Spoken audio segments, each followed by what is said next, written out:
ఈరోజు ఇంత పెద్ద ఎత్తున తెలంగాణ వ్యాప్తం మొత్తం కూడా మా వాటా మాకు కావాలి, మేమెంతో మాకు కావాలి, మాకు రావాలని ఈరోజు ఇంత పెద్ద ఎత్తున వచ్చేసిన వెనుకబడిన కులాలను చూస్తే ఒకటి మాత్రం అనిపిస్తుంది. ప్రప్రదంగా రాబోయే కాలంలో ఈ తెలంగాణకు బీసీ ముఖ్యమంత్రి త్వరలో వస్తాడు అన్న భావన కలుగుతుంది. స్వాతంత్రం వచ్చినప్పటి నుంచి ఈ తెలంగాణలో కానీ సమైక్య రాష్ట్రంలో కానీ సంఖ్యాపరంగా రాజ్యాధికారం వస్తుందని భావించారు. కానీ ఇంతవరకు 70 సంవత్సరాలే బీసీ ముఖ్యమంత్రి వస్తుంది పోతుంది కానీ ఏ రోజు కూడా ఆ పల్లకి మీద ఎక్కలే. ఎప్పుడు పల్లకి మోసుకుంటూనే ఉన్నాం, మనం పల్లకి ఎక్కలే. కానీ మన తాత ముత్తాతలాగా మనం మోసపోవడం కాదు. అందరూ డెఫినెట్ గా మేము పల్లకి మోయేవరా బాయ్, పల్లకి ఎక్కి కూర్చుంటామనే విధంగా కూడా ఈరోజు పోరాటం చేసే పరిస్థితి వచ్చింది. చాలా మంది పెద్దలు మాట్లాడారు. ముఖ్యమంత్రి రేవంత్ రెడ్డి గారు 42% ఇయ్యాలి ఇంతేగా భయ గుద్దుకుంటాం, పక్కా గుంజుకునే పరిస్థితి వచ్చింది, తడుపుకునే పరిస్థితి లేదు. ఇస్తేనే ఇవ్వండి, లేకపోతే గుంజుకుందాం కూడా మేము సిద్ధంగా ఉన్నాం. ఎందుకోసం కామారి డిక్లరేషన్ ఒకసారి గుర్తుపెట్టుకోవాలి. గంపగుత్తగా బీసీ ఓట్లన్నీ వేయించుకున్నావు, ఏం చెప్పినావు ఒక్కసారి గుర్తు చేసుకో. ఈ తెలంగాణ రాష్ట్రంలో ఎంత పెద్ద వర్కులు కానీ కాంట్రాక్టులు కానీ ఆ కాంట్రాక్టులు ఎన్ని వేల కోట్లు కానీ అందులో 42% బీసీలకు కేటాయిస్తాను. ఈరోజు ఒక 100 పనులు నడుస్తున్నాయి. ఎవడన్నా ఒక్కడన్నా బీసీ పని చేస్తున్నాడన్నా? ఎవరికన్నా బీసీ కేటాయించినవా?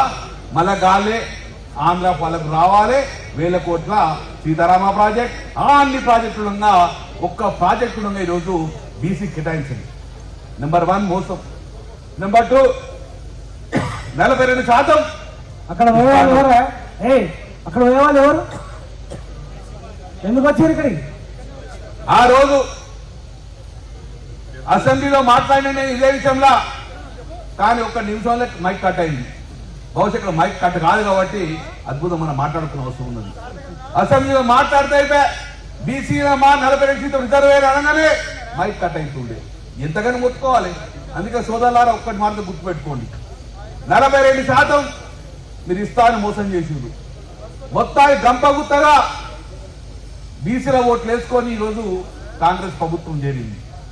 ఈరోజు ఆర్డినెన్స్ అంటుంది, జీవో అంటాను. సోదరులా ఒక్కటి మాత్రం గుర్తుపెట్టుకోండి, ఈరోజు 540 ఎంపీపీ ఉన్నాయి తెలంగాణ రాష్ట్రంలో, 540 జడ్పీటీసీలు ఉన్నాయి. మీరు ఎన్నికలు ఓతా అంటారు కదా, ఆ 500లో మా వాట 227 మా బీసీలకు ఏదో కేటాయించండి, ఆర్డినెన్స్ చేయండి, కేటాయించండి మోలే. ఇవి 540 ఎంపీపీ ఉన్నాయి, 500 జడ్పీసీ కింద 227 బీసీలు అని చెప్పి మీరు ఫస్ట్ అనౌన్స్ చేయండి. మా జిల్లా పరిషత్ 30 ఉన్నాయి, ఇప్పుడు 32 2 పోతే 30 ఉన్నాయి. 42% కోట మా 13 జిల్లా పరిషత్లు ఎవరు ఇప్పుడు అనౌన్స్ చేయండి. ఫస్ట్ 13 జిల్లా పరిషత్లు మా బీసీలకు వస్తాయి. ఆ బీసీలలో మేము ఎవరు కోరుకుంటాం. మున్సిపాలిటీ కార్పొరేషన్ 13 ఉన్నాయి, మున్సిపాలిటీ 105 ఉన్నాయి. ఇన్నిట్లలో కూడా మా వాటా చెప్పండి, ఏ మున్సిపాలిటీ మాకు కేటాయిస్తారు? 12,750 సర్పంచ్లు ఉన్నారు.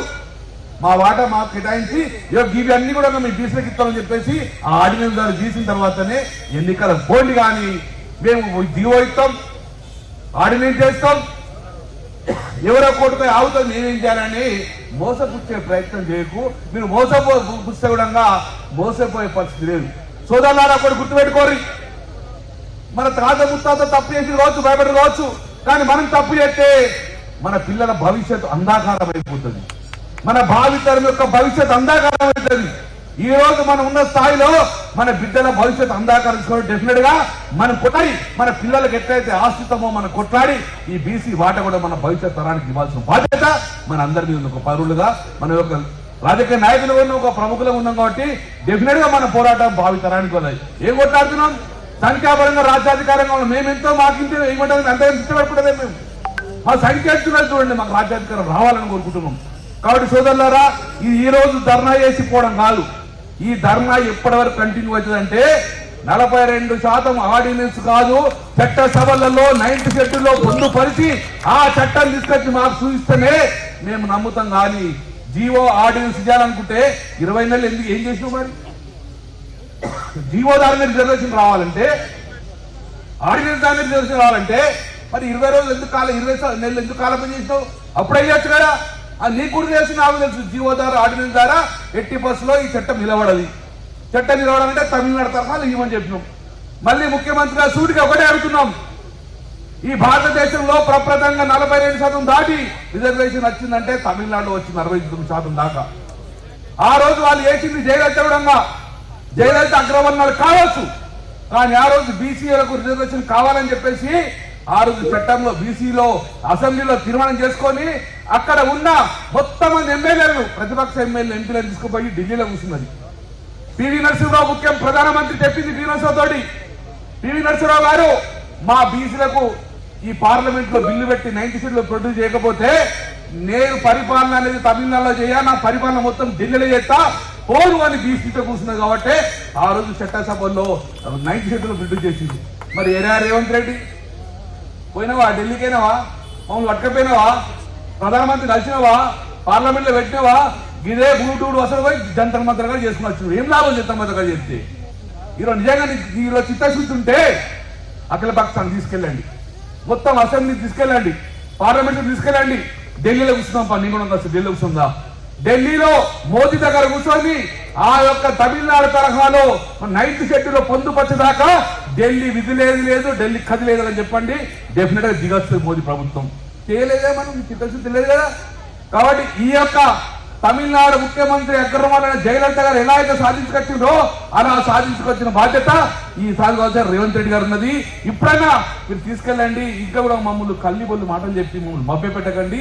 ఈ రోజు ఉన్న మా బీసీతనం కూడా ఆవేశాలకు ఉన్నారు కాబట్టి మా వాట మాకు ఇవ్వండి, లేకపోతే మా వాట గుంజుకుంటుంది కూడా మేము సిద్ధంగా ఉన్నాం. జై తెలంగాణ, జై.